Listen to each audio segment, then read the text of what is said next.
У моего народа есть очень хорошее слово. Чалкычырал... Сейчас. Чалкычыларыбыздын кыладанмыдыла? Ногайские девушки имели право на развод в Средневековье, хотя это была редкость для тех времен. У моего народа есть аул, который не нашли даже немцы во время войны. Начали? 3, 2, 1. Если нагайц не идет к горе, гора идет к нагайцу. Нагайц прошел Counter-Strike без клавиатуры и левой рукой.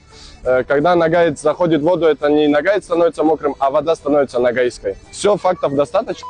Нагайцы — это самый древний народ, один из самых древних народов на Северном Кавказе, да и вообще в России, во всем мире.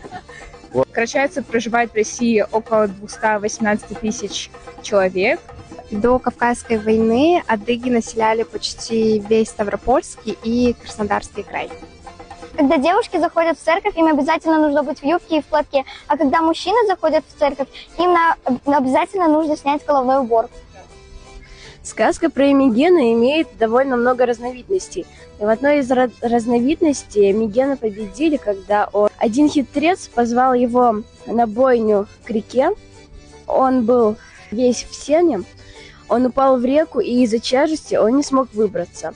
У нас в христианстве принято, когда мы заходим в церковь, нам принято сразу креститься 3 раза.